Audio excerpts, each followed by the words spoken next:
華加沙帶嚟顯著嘅風暴潮，喺大澳涌行人橋，中午嘅水位升到海圖基準面3.3米以上，海水越過擋水板道灌入內街，樓梯亦都變成小瀑布，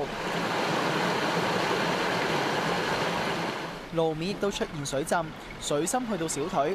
渠務署到場協助，有棚屋亦都受到破壞，有棚屋嘅居民話，部分棚屋被雜物擊中受損。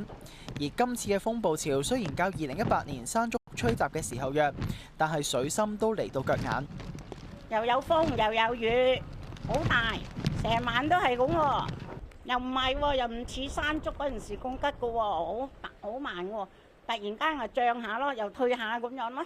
冇啦，心情梗係唔靚啦，做咗一日嘢。係泥漿嘅間棚，你可以過去睇下㗎，泥漿咁㗎。現場消息話，10幾個居民要撤離到臨時庇護中心，主要都係新基橋棚屋嘅居民。8點半咧已經漲到我哋平時11點鐘嘅水漲㗎啦。咁到10點半嘅時候咧，基本上已經係漲到成條街都係㗎啦。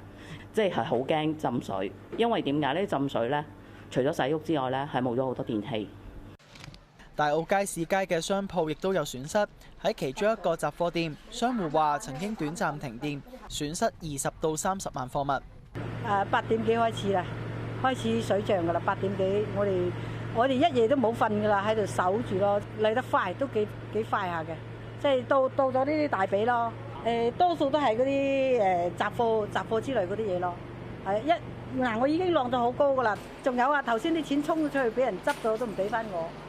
即100蚊紙嗰啲啊，執咗啊，俾人執咗都唔俾翻我。隨住華加沙遠離，水位逐漸下降，加上渠務署嘅吸水機械人協助底下，大澳街